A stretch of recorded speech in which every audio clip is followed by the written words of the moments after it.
Welcome back to Obsolete Automotive. I'm Austin. If you like this video, give it a thumbs up. Don't forget to subscribe to the channel. Also, don't forget to check out the Patreon for behind the scenes, extra footage, things like that. And also follow along on Instagram at Obsolete Automotive. Links to those will be in the description. This is a video on my 1958 Plymouth Plaza. There is a previous video on this car out in California when I was originally planning on trying to drive this thing home. Ended up not having enough time to get the work done, and I also needed some more parts that aren't necessarily easy to get for these cars. So I made the executive decision to just have it hauled home. Since got it back in North Carolina and done some more work to it, kind of got everything sorted out, so now it's a driver again. This video is just going to kind of go over the car, some more information about the model and things like that. So let's get into it.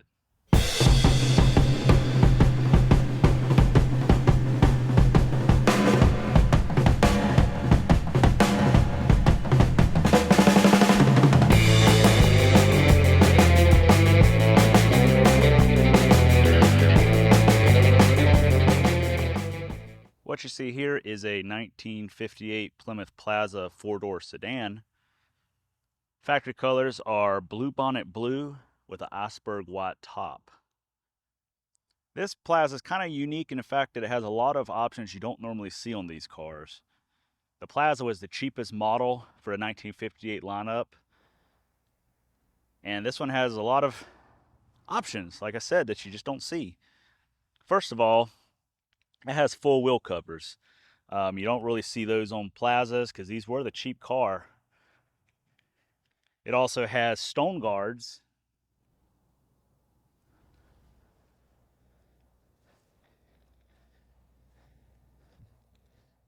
The backup light is missing, but the wiring is there, so it did have a backup light.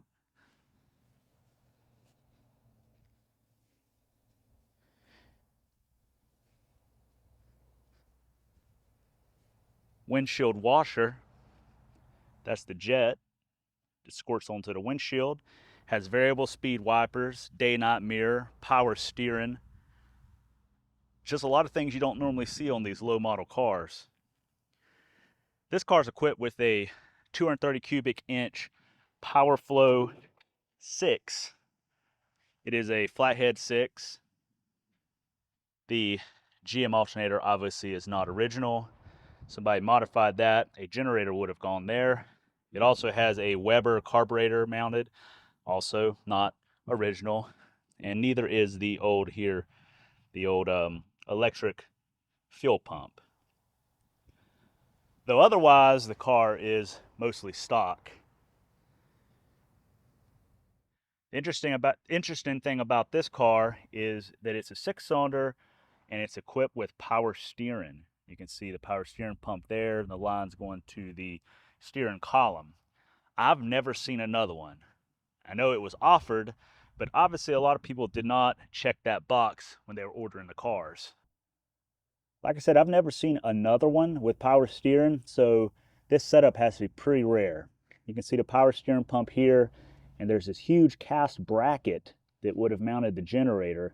It has been modified to allow this alternator to be mounted, but I bet you finding another one of these brackets would be like finding hen's teeth. I've never seen another one, so it's kind of neat. If the car didn't have power steering, the generator would have mounted down here. So with the power steering, the generator mounted up top. You see this one has an oil filter. In 58, those might have still been optional to have an oil filter. These engines are easy to work on. Starter, distributor cap, there's your oil fill tube, your coil, everything's easily accessible. I've actually swapped the head gasket on one of these cars on the side of the road because, well, there's the head. You just pop that right off. Got our single pot master cylinder and our heater box here,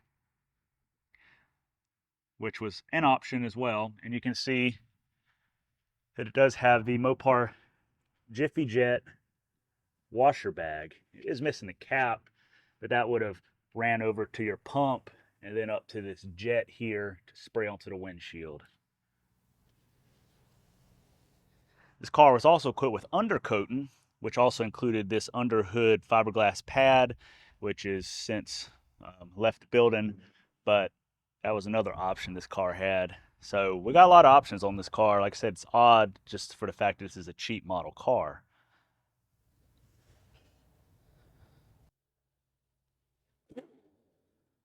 Now the six-cylinder cars don't have the V on the front. It's just a straight bar across.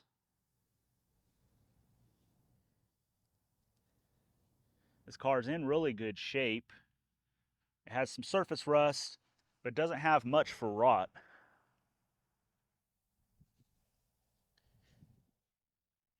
Little bit of bubbling going on around here, and there is a spot of rust on the lower quarter here on the passenger side. See that there. And some rust forming on the dog leg. As I mentioned earlier, these stone guards were an option. They were standard on Belvedere and Fury, but you never really saw these on the cheaper models. The Plazas and the Savoys, they just didn't really have them. Nobody wanted to spend that extra, however much it cost, probably 10 bucks or something, to get stone guards. This car does also have the stainless spear. They would have had a two-tone option that would have had a kind of a scallop here, and that would have been painted body color. This car was equipped with two-tone paint, so the code under the hood shows that this car was a Bluebonnet blue with iceberg white top car. So I'll show you the body tag,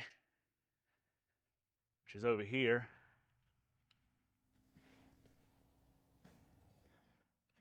You can see right here where it has PT, which stands for paint, it says XBB. So the first letter is the roof, and that is X, which is iceberg white.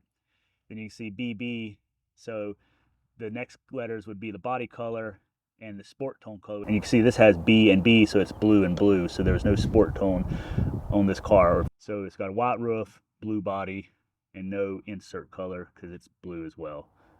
You can see this car was, let's see, scheduled to be built, looks like December 4th. So it's a relatively early production car, I guess. Another thing to note that on the Los Angeles built cars, on the 58s, the hood hinges are just red oxide. They're not plated. This one has been painted over, but you can see that red oxide there showing through. That's just one of the quirks of the Los Angeles built cars.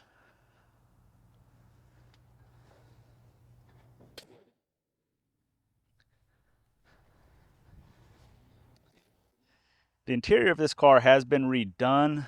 The door panels are original, but this car would have originally had a black rubber floor mat. It has been replaced with carpet, and the seats have been redone, but they're in quite like a original scheme, I guess you'd say.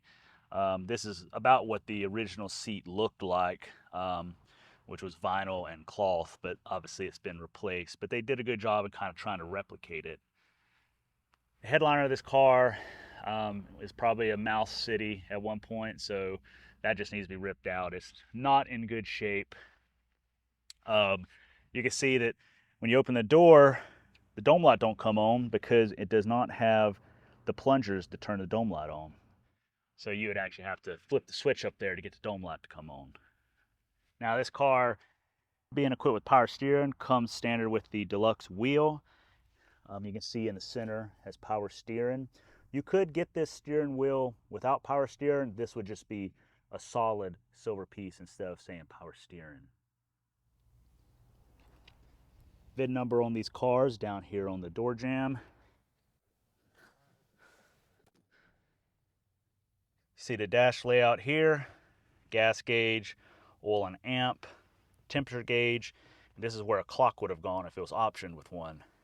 Currently, odometer says 6 miles, so this car has rolled over to 6 miles. So this car has 100,000 6 miles on it. There is no radio. That was an option. This one doesn't have it, but it does have a cigarette lighter there. Here's our ashtray. Cigarette lighter, definitely used. Our heater control, the heater was an option as well. There's our fan, 2-speed fan blower, obvious aftermarket water temp gauge. This car was equipped with a day-night mirror. The toggle is broken off of it, but it did have one. It's technically still one, it just don't work. Over here on the left side of the dash, we got our wiper switch, and this car has a variable speed wiper, so you had the option of a single speed or a variable speed. So this one you can click it over and then continuously rotate the knob, and the wipers will speed up, rotate it to the left, and they'll slow down. Got our headlight switch, park and headlight, and then our panel dimmer is there that rotates. This one is equipped with an automatic transmission. It's a 2-speed Power Flight. So we got reverse, neutral, drive, and low turn signals. And on these cars, the turn signal, well, I guess if it worked. Oh, there we go. The bulbs. Oh, there we go. You can see only the left side blinks. No matter if it's left turn signal or right turn signal, only the left side. The right side is your high beam indicator. So when you click the button down there on the floor, that'll turn red. Over here is our handbrake. This car does not have a park gear, so when you turn that to left and down, the car will roll.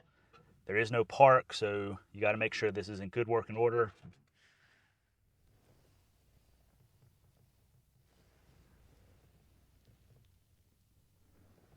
Car is not too bad a shape. Glove box over here. This one also has a lock-in glove box, another option. So this car, like I said, has a lot of options you wouldn't normally find. Glove box, pretty spacious. And you can see there's a hole drilled in the pedal there, so they probably had some aftermarket pedal on there. Maybe one of the foot, pedals. Those seem to be popular. Sun visors here. Can't remember if this year if Plaza, the passenger sun visor was optional or not. I'd have to look that up.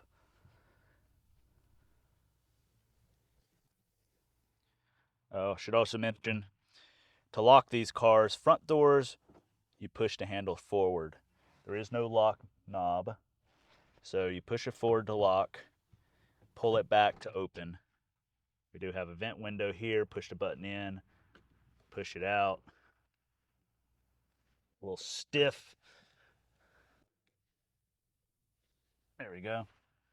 That probably hasn't been moved in a while. Those work pretty good. The rubber is actually very soft.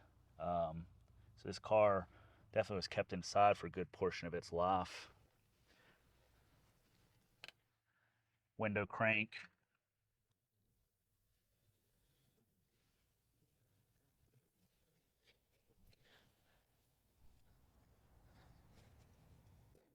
Back door. Same deal. Pull back to open. But on the rear doors, you have separate locks. You push that down to lock. Push it up to unlock. Original door panels back here. I said the seat's been redone. Looks like package tray may have been redone as well.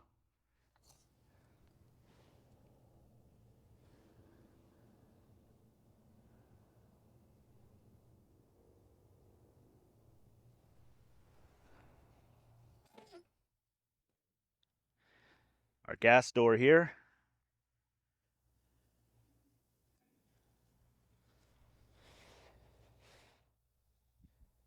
And we got a push button trunk. It does lock. When you have it unlocked, you can just leave it as such and you can open the trunk without the key. You can see the trunk floor is in really good shape for one of these cars. They're known for the floors to just be rotted out. Got old spare tire up there. There's the trim for around the back glass.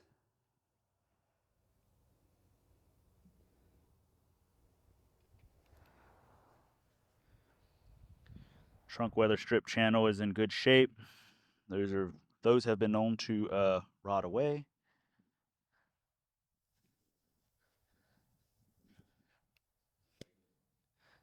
Another thing to note on the Plazas, the taillight bezels here are actually steel, painted steel. This is aluminum, the little centerpiece, but the taillight bezel itself is steel, as well as the headlight eyebrows.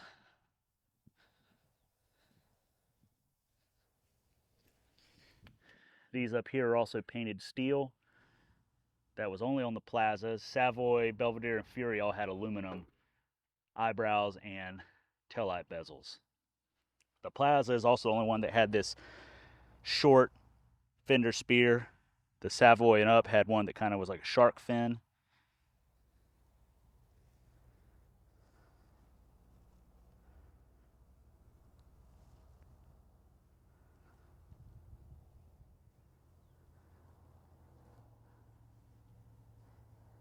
You don't really see these low-priced models hardly anymore.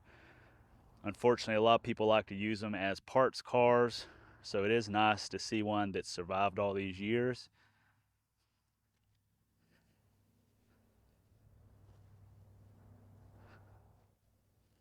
And one that hasn't necessarily been painted red like many 58 Plymouths get painted. This mirror is a aftermarket mirror that somebody added at some point.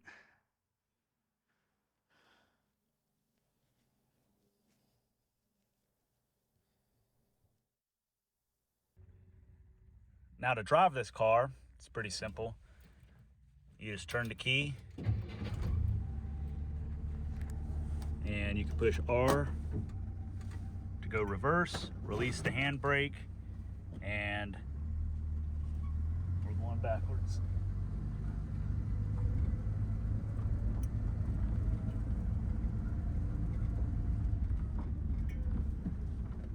And then the middle is neutral, so you can idle in neutral.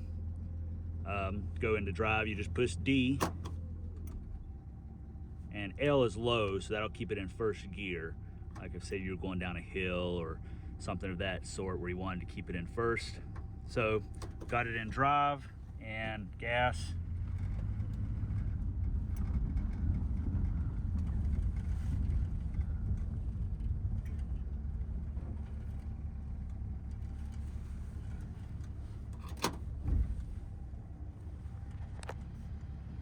The power steering on these cars is very effortless. You can steer with one hand, one finger even.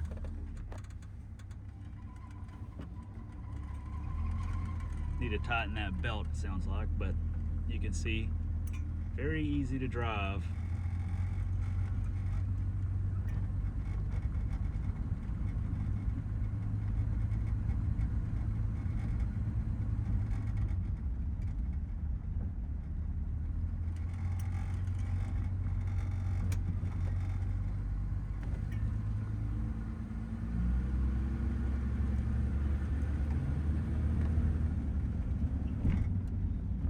Just a 2-speed.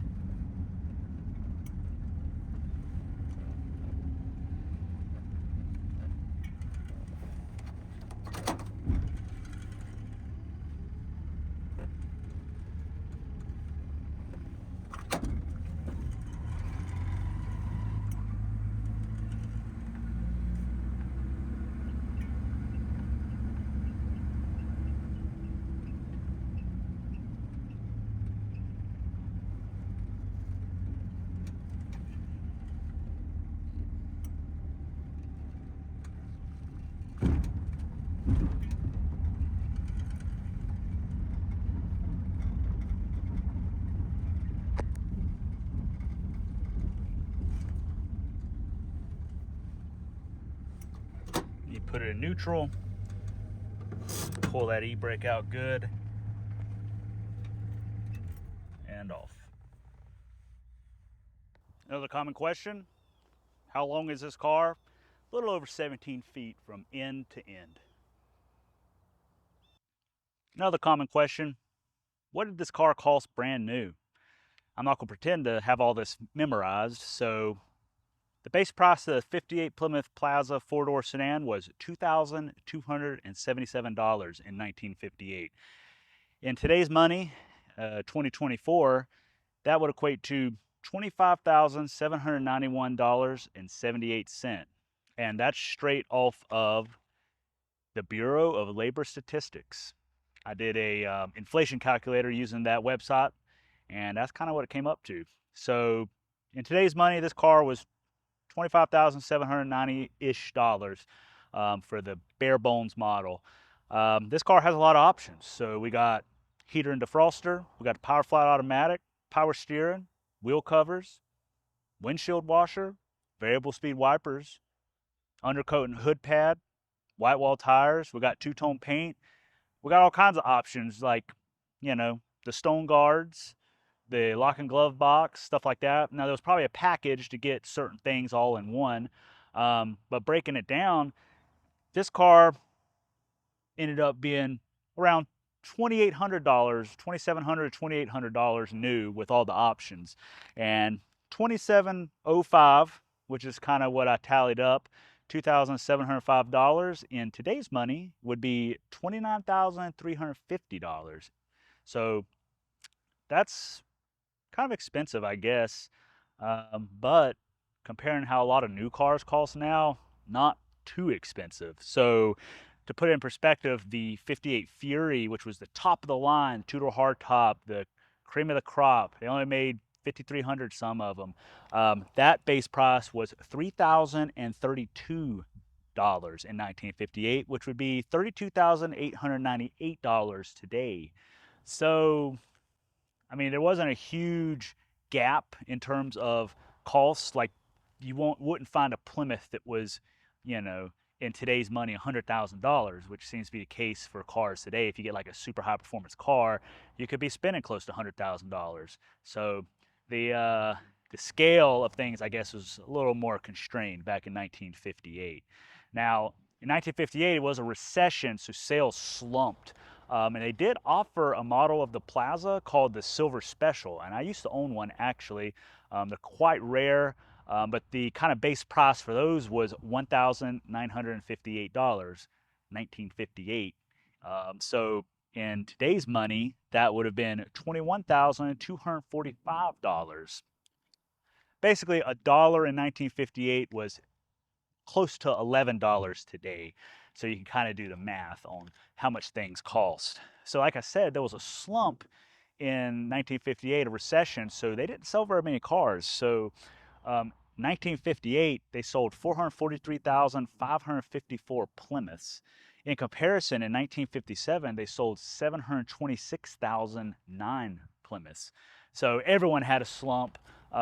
Sales suffered. That's why they had these spring specials like the Silver Special, which was a lot cheaper to attract buyers. Essentially, the Silver Special was a cheap Plaza sedan, but it had full wheel covers and white wall tires. It had special trim with anodized aluminum inserts, a silver painted roof, and on the back here, instead of Plaza emblems, it had forward look emblems. The Silver Special could be had in a myriad of colors, anything from this baby blue color to white, which was the most popular. I've also seen green, I've seen black, I've seen turquoise. It doesn't seem to be any rhyme or reason as to what color the body was, but they all had a silver metallic roof. So they're kind of neat, not necessarily worth a lot, but they're super rare. I had one previously. I'd like to find another one at some point just because it's just different and odd. So anyways, that being said, that's kind of the gist of this car. This was kind of a car that most people would own, the cheap four-door. They made quite a few of these in 58. They made, let's see here, 54,194 Plymouth Plaza four-door sedans in 1958. That's a pretty good chunk. The cheap models is what most people had.